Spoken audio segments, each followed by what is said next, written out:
ദൈവനാമത്തിന് മഹത്വമുണ്ടാകട്ടെ. നമ്മുടെ വിശേഷതേറിയ പഠന പരമ്പരയുടെ 83-ാമത്തെ അവതരണം റോമാലേഖനം.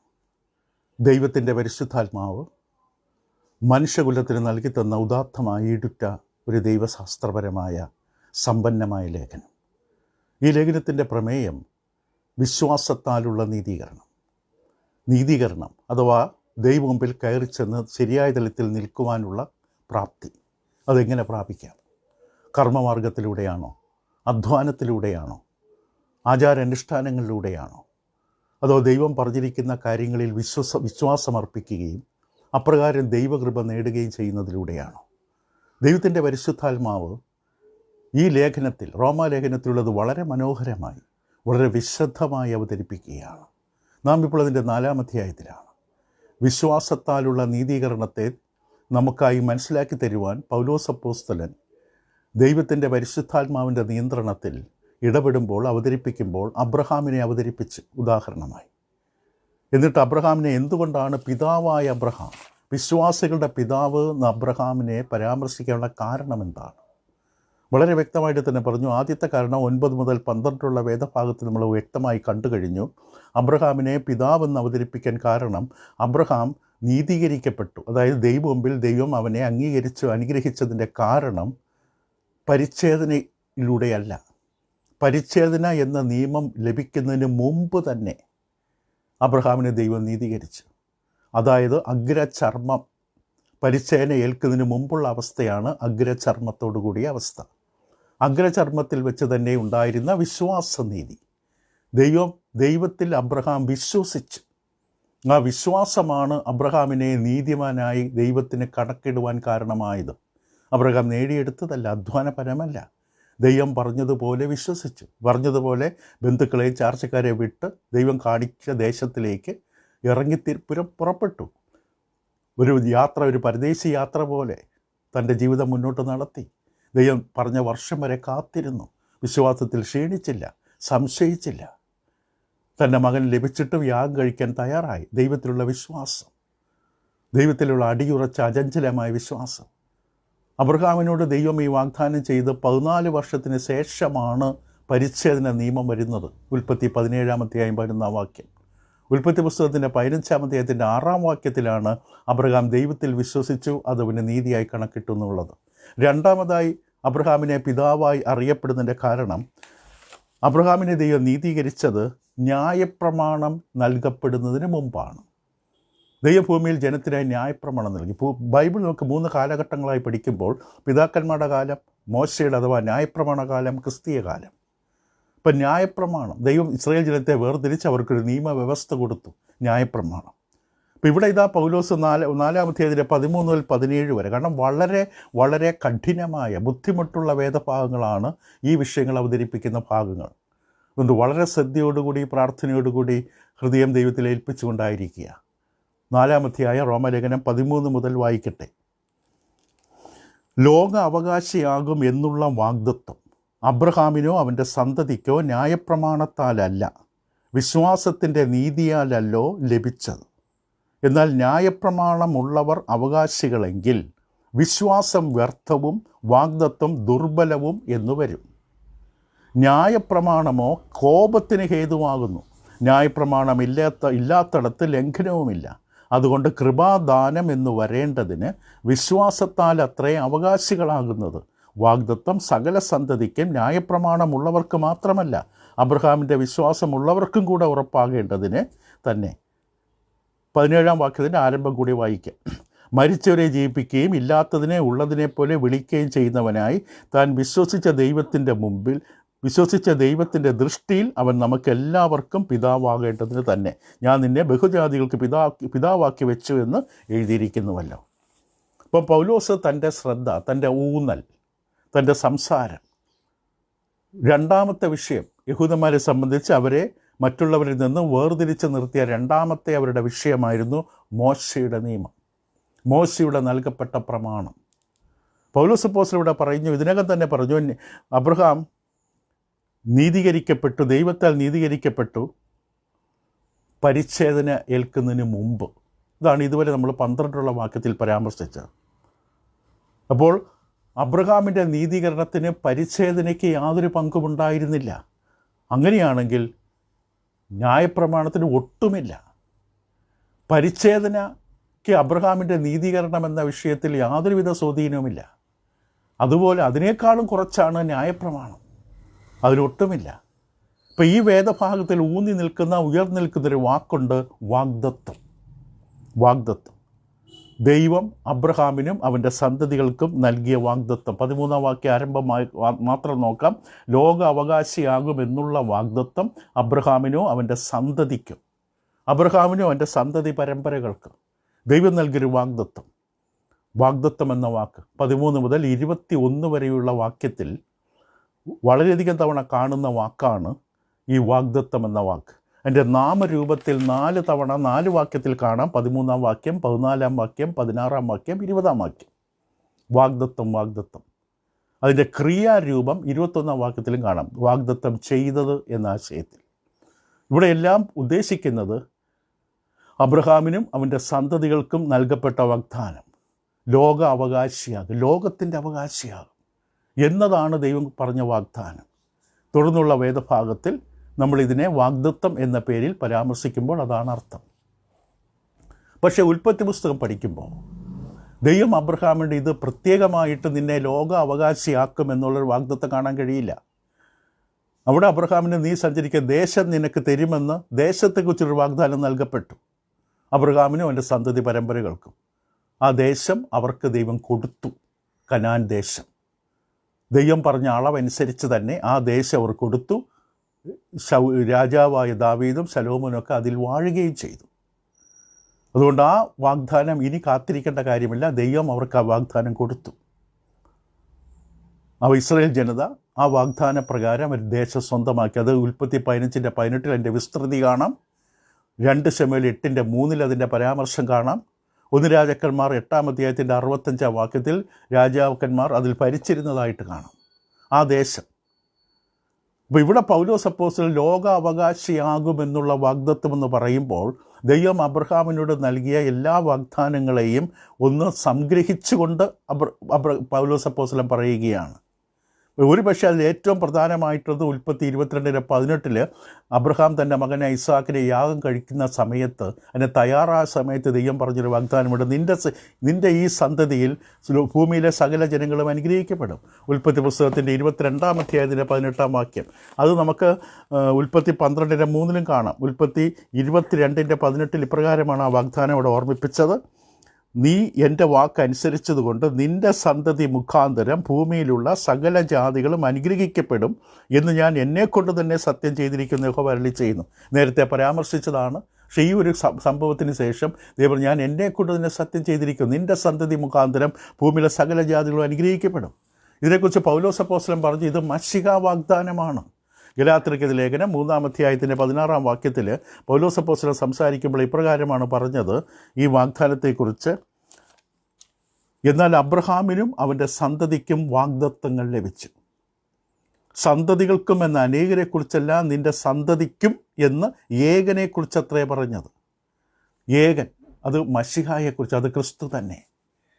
അപ്പോൾ അബ്രഹാമിനും ഒരു സന്തതിക്കും വാഗ്ദത്തങ്ങൾ ലഭിച്ചു എന്ന് പറഞ്ഞാൽ ആ സന്തതി എന്ന് പറയുന്നത് ഒരു ഏകനായൊരു വ്യക്തിയെ മാത്രം പരാമർശിക്കുന്ന, ആ വ്യക്തിയിലൂടെ വരുന്ന അനുഗ്രഹം. അബ്രഹാമിൻ്റെ സന്തതി എന്നറിയപ്പെടുന്ന മത്തായിയുടെ സുവിശേഷം ആരംഭിക്കുമ്പോൾ തന്നെ സുവിശേഷങ്ങൾ ആരംഭിക്കുന്ന ആ വിധത്തിലാണ് അബ്രഹാമിൻ്റെ സന്തതി. ഇവിടെ ദൈവം പരാമർശിച്ച സന്തതി കർത്താവ് യേശുവാണ്. ഇപ്പോൾ ക്രിസ്തുവിലൂടെ ഒരു ആത്മീക സന്തതി പരമ്പര അബ്രഹാമിനുണ്ടാകാൻ പോവുകയാണ്.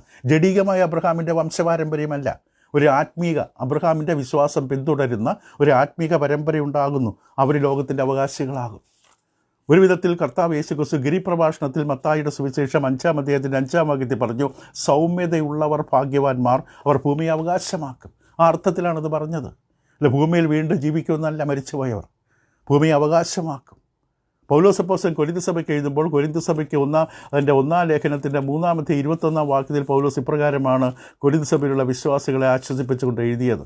1 കൊരിന്ത്യർ 3-ാം അധ്യായത്തിൻ്റെ 21-22 വാക്യങ്ങൾ. ആകയാൽ ആരും മനുഷ്യരിൽ പ്രശംസിക്കരുത്, സകലവും നിങ്ങൾക്കുള്ളതല്ലോ. പൗലോസോ അപ്പല്ലോസോ കേഫാവോ ലോകമോ ജീവനോ മരണമോ ഇപ്പോഴുള്ളതോ വരുവാനുള്ളതോ സകലവും നിങ്ങൾക്കുള്ളത്.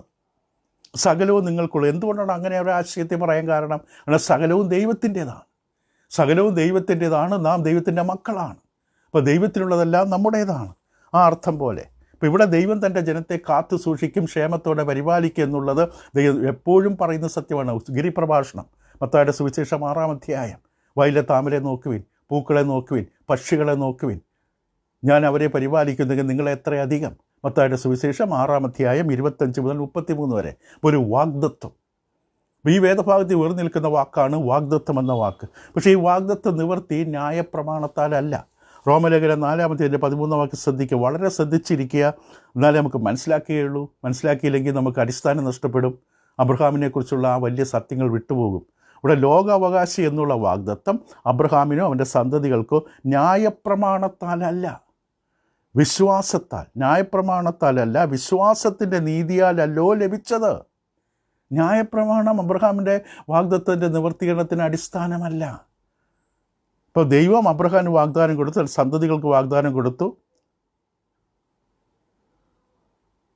ദൈവം അവർക്ക് ന്യായപ്രമാണം കൊടുത്തതിൻ്റെ അടിസ്ഥാനത്തിലല്ല ഈ വാഗ്ദാനം. യഹൂദന്മാരുടെ നടുവിൽ പലരും കരുതി വച്ചിരുന്നത് അബ്രഹാമിനും ദൈവം ന്യായപ്രമാണം കൊടുത്തു, മോശയ്ക്ക് കൊടുക്കുന്നത് പോലെ തന്നെ അബ്രഹാമിനും അത് അറിയാമായിരുന്നു എന്ന് ചിലർ ചിന്തിക്കാറുണ്ട്. പക്ഷെ പൗലോസ് നിഷേധിക്കുന്നു. അബ്രഹാമിനല്ല ന്യായപ്രമാണം കൊടുത്തത്, മോശയ്ക്കാണ്. ശ്രദ്ധിക്കുക, അബ്രഹാമിനോടുള്ള ദൈവത്തിൻ്റെ വാഗ്ദാനം നൽകിപ്പെട്ടതിന് ശേഷം 430 വർഷത്തിന് ശേഷമാണ് മോശയിലൂടെ ന്യായപ്രമാണം കിട്ടുന്നത്. അപ്പോൾ ആദ്യം സംഭവിച്ചത് വാഗ്ദാനം, പ്രോമിസ്, അബ്രഹാമിന് ദൈവം കൊടുത്ത വാഗ്ദാനം. പിന്നീട് ഇടയ്ക്ക് വന്നതാണ് ന്യായപ്രമാണം. അത് ഗലാത്യ ലേഖനം 3-ാം അധ്യായത്തിൻ്റെ 17-ാം വാക്യത്തിൽ പൗലോസ് അപ്പോസ്തലൻ അത് വളരെ വ്യക്തമായിട്ട് തന്നെ ഇങ്ങനെ പറയും.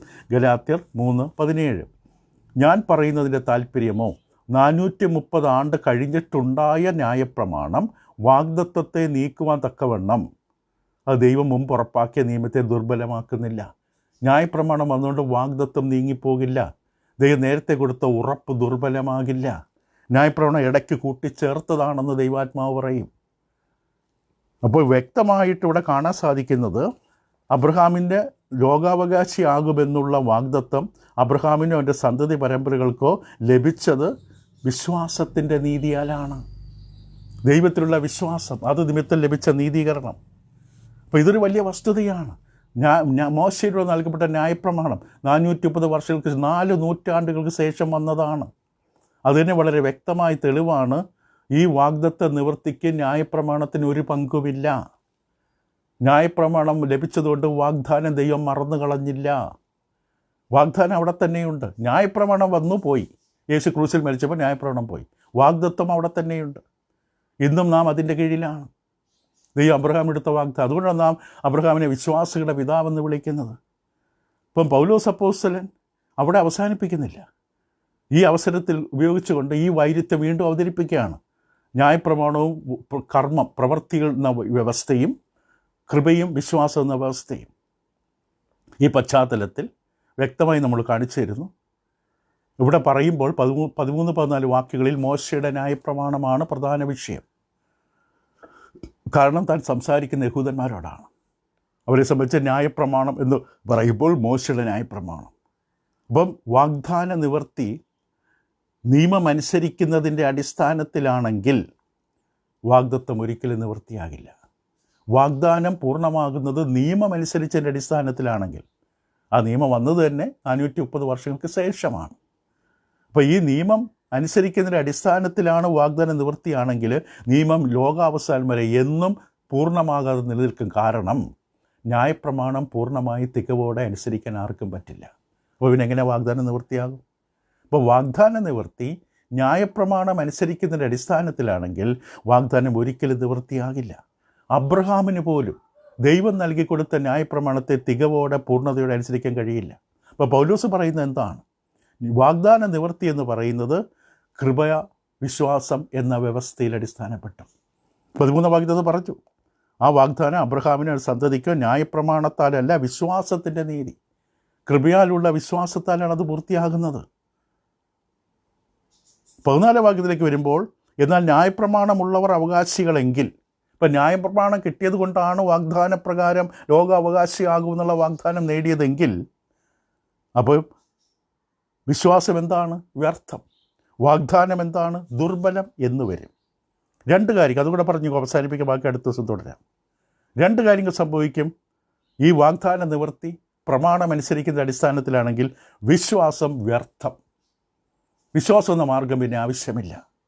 വ്യർത്ഥമെന്ന് പറഞ്ഞാൽ ശൂന്യം. കർമ്മത്തിൻ്റെയും പ്രവൃത്തിയുടെയും മാർഗം, പ്രമാണത്തിൻ്റെ മാർഗം, ആ മാർഗവും കൃപയുടെയും വിശ്വാസത്തിൻ്റെ മാർഗവും തമ്മിൽ ഒരു ചേർച്ചയില്ലാത്തതാണ്, വിരുദ്ധമാണ്, ഒരുമിച്ച് പോകില്ല. രണ്ടും കൂടെ ഒരുമിച്ച് കൊണ്ടുപോകാൻ പറ്റില്ല. കർമ്മവും പ്രമാണവും എന്ന മാർഗം ഒരു വശത്ത്, കൃപയും വിശ്വാസവും എന്ന മാർഗം രണ്ടും കൂടെ ഒരുമിച്ച് പോകില്ല. പ്രമാണത്തിൻ്റെ അഥവാ കർമ്മത്തിൻ്റെ മാർഗം അതാണ് ദൈവം അംഗീകരിച്ചത്, സ്ഥാപിക്കുന്നതെങ്കിൽ കൃപയുടെ വിശ്വാസത്തിൻ്റെ മാർഗം നീക്കപ്പെടും. അതുകൊണ്ടാണ് പറഞ്ഞത്, എന്നാൽ ന്യായപ്രമാണമുള്ളവർ അവകാശമെങ്കിൽ വിശ്വാസം വ്യർത്ഥം. വിശ്വാസം നീക്കപ്പെടും. വിശ്വാസത്തിൻ്റെ ആവശ്യമില്ല. എന്നാൽ നമ്മൾക്കൊരിക്കലും ന്യായപ്രമാണം പൂർണ്ണമായി അനുസരിക്കാൻ കഴിയാത്തതുകൊണ്ട് എന്നും നാശത്തിൽ തന്നെ കിടക്കുക, രക്ഷയില്ല പിന്നീട്. ഇപ്പം ന്യായപ്രമാണത്താലല്ല അവകാശികളാകുന്നു. മാത്രമല്ല അതുകൊണ്ട് രണ്ടാമത്തെ പ്രശ്നം എന്താണ്? വാഗ്ദത്തം ദുർബലമെന്ന് വരും. വാഗ്ദത്തം ദുർബലം, അതായത് ഒരു ശക്തിയില്ലാത്തത്. ദൈവത്തിൻ്റെ വാഗ്ദാനത്തിന് ശക്തിയില്ല. ദൈവം അബ്രഹാമിന് വാഗ്ദാനം കൊടുത്തത് ദൈവത്തിൻ്റെ നിയമങ്ങൾ പൂർണ്ണമായി അനുസരിച്ചതുകൊണ്ടല്ല. അന്ന് ന്യായപ്രമാണം വന്നിട്ട് പോലുമില്ല. അന്ന് ഉണ്ടായിരുന്ന നിയമം എന്തു തന്നെയാകട്ടെ, അത് പൂർണ്ണമായി അനുസരിച്ചതിൻ്റെ അടിസ്ഥാനത്തിലല്ല, തൻ്റെ പ്രകടനത്തിൻ്റെ അടിസ്ഥാനത്തിലല്ല. അബ്രഹാമിന് ദൈവത്തിലുണ്ടായിരുന്ന വിശ്വാസം. ഗലാത്യ ലേഖനം 3:18 കൂടെ ഒന്ന് വായിക്കാം. ഗലാത്യർ 3:18 പറയുന്നത്, അവകാശം ന്യായപ്രമാണത്താലെങ്കിൽ വാഗ്ദത്തത്താലല്ല വരുന്നത്. അബ്രഹാമിനോ ദൈവം അതിനെ വാഗ്ദത്തം മൂലം നൽകി. അതിനെ വാഗ്ദത്തത്വം മൂലം പ്രോമിസ്, വാഗ്ദാനമാണ് അനുഗ്രഹത്തിൻ്റെ കാരണം. അബ്രഹാമിന് ദൈവം നൽകിയ വാഗ്ദാനം അത് അബ്രഹാം വിശ്വാസത്തിലൂടെയാണ് അനുഭവിച്ചത്. അത് കർമ്മമാർഗം, പ്രവൃത്തി, അതിൻ്റെ അടിസ്ഥാനത്തിലല്ല. അതിൻ്റെ അടിസ്ഥാനത്തിൽ ലഭിക്കില്ല. അങ്ങനെ നമുക്കത് മറന്നു കളയുന്നതാണ് നല്ലത് വാഗ്ദാനം. എന്തുകൊണ്ട് ഇങ്ങനെ? കാരണം ന്യായപ്രമാണം അനുസരിക്കുന്നത് വഴി ഒരിക്കലും അനുഗ്രഹം ലഭിക്കുന്നില്ല. അനുഗ്രഹത്തിൻ്റെ വഴിയല്ല അത്. അനുഗ്രഹത്തിന് പകരം പ്രമാണം കൊണ്ടുവരുന്നത് എന്താണെന്ന് അടുത്ത വാക്യത്തിൽ പറയും. ന്യായപ്രമാണമോ കോപത്തിന് ഹേതുവാകുന്നു. ന്യായപ്രമാണം വാസ്തവത്തിൽ ദൈവകോപം വിളിച്ചു വരുത്തുകയാണ്. കാരണം കണ്ണാടി നോക്കുമ്പോൾ മുഖത്തിൻ്റെ കുറവുകളും പരാധീനതകളും അപര്യാപ്തതകളും തെറ്റുകുറ്റങ്ങളും വെളിപ്പെടുകയും അതിൻ്റെ ഫലമായി കോപം, ദൈവത്തിൻ്റെ ശിക്ഷയാണ് കൊണ്ടുവരുന്നത്. അതിനെക്കുറിച്ച് നമുക്ക് അടുത്ത ദിവസം ചിന്തിക്കാം. അപ്പോൾ നമ്മൾ പഠിച്ചത് എന്താണ്? വളരെ ഗഹനമായ കട്ടിയായുള്ള വിഷയമായതുകൊണ്ട് ഒന്ന് പുറകോട്ട് പോയി ചിന്തിക്കേണ്ടത് ആവശ്യമാണ്. അബ്രഹാമിനെ പിതാവെന്ന് അവതരിപ്പിക്കപ്പെട്ടു. ആദ്യം നമ്മൾ കണ്ടു അത് പരിച്ഛേദന ഏൽക്കുന്നതിന് മുമ്പാണ്. അബ്രഹാം കാരണം അഗ്രചർമ്മത്തിൽ വെച്ച് തന്നെയാണ് വിശ്വാസനീതി, ദൈവത്തിൽ വിശ്വസിച്ച് നീതീകരിക്കപ്പെട്ടു. രണ്ടാമത് അബ്രഹാമിനെ പിതാവെന്ന് വിളിക്കുക, കാരണം എല്ലാവരുടെയും പിതാവാണ്. യഹൂദന്മാരിൽ നിന്ന് വിശ്വാസത്തിൽ വന്നവരും പുറജാതികളിൽ നിന്ന് വിശ്വാസത്തിൽ വന്നവരും എല്ലാവരുടെയും പിതാവാണ് അബ്രഹാം. രണ്ടാമത്തെ കാരണം ന്യായപ്രമാണം. മോശയ്ക്ക് സിനായ് മലയിൽ വെച്ച് നൽകപ്പെട്ട ന്യായപ്രമാണ വ്യവസ്ഥ വരുന്നതിന് മുമ്പ് 430 വർഷങ്ങൾക്ക് മുമ്പ് ദൈവം അബ്രഹാമിന് കൊടുത്ത വാഗ്ദാനം. ആ വാഗ്ദാന നിവൃത്തി ന്യായപ്രമാണത്തിൻ്റെ അടിസ്ഥാനത്തിലല്ല. ന്യായപ്രമാണം ഇടയ്ക്ക് കൂട്ടിച്ചേർക്കപ്പെട്ടതാണ് ലംഘനങ്ങൾ നിമിത്തം. ന്യായപ്രമാണം ഒരിക്കലും ഈ വാഗ്ദാനത്തെ എടുത്തു കളയുന്നില്ല. ദൈവം കൊടുത്ത വാഗ്ദാനം, നിങ്ങൾ ലോകാവകാശികളാകും. അത് ദൈവം അബ്രഹാമിന് കൊടുത്ത സകല വാഗ്ദാനങ്ങളുടെയും ഒരുമിച്ചുള്ള സംഗ്രഹം. ആ വാഗ്ദാനമാണ് വിശ്വാസം കൊണ്ട് നാം നേടിയെടുക്കേണ്ടത്. വിശ്വാസത്തിൻ്റെ മാർഗത്തിലൂടെ അത് ലഭിക്കുന്നത്, ന്യായപ്രമാണത്താലല്ല എന്ന് വ്യക്തമായി പറഞ്ഞു. ഇപ്പം ന്യായപ്രമാണം അനുസരിച്ചതിൻ്റെ ഫലമായിട്ടാണ് വാഗ്ദാനം സംഭവിക്കുന്നുണ്ടെങ്കിൽ ഒരിക്കലും ഈ വാഗ്ദാനം നിവൃത്തിയാകില്ല. കാരണം ന്യായപ്രമാണം പൂർണ്ണമായി ആർക്കും അനുസരിക്കാൻ കഴിയില്ല. ന്യായപ്രമാണം അതിന് പകരം കൊണ്ടുവരുന്നത് കോപമാണ്, അനുഗ്രഹമല്ല. നമുക്കതിനെക്കുറിച്ച് അടുത്ത ദിവസം ചിന്തിക്കാം. ശ്രദ്ധയ്ക്ക് നന്ദി. വളരെയധികം തവണ പ്രത്യേകിച്ച് വായിക്കുക, റോമലേഖനങ്ങൾ വായിച്ചുകൊണ്ടേയിരിക്കുക. റോമലേഖനം അത് നമുക്ക് ലഭിച്ചാൽ, നമ്മൾ ആദ്യം പറഞ്ഞു, പഴയ ക്ലാസ്സുകളിൽ പറഞ്ഞു, ദൈവത്തിന് നമ്മെ ലഭിച്ചു എന്നാണ്. റോമലേഖനത്തിലുള്ള ദൈവം നമുക്ക് നൽകുന്ന, പരിശുദ്ധാത്മ നൽകുന്ന വിഷയങ്ങൾ ഗ്രഹിക്കാൻ സാധിച്ചാൽ ദൈവത്തിന് നമ്മെ കിട്ടി എന്നാണ് അർത്ഥം. ദൈവം ഇടവരുത്തട്ടെ. Thank you.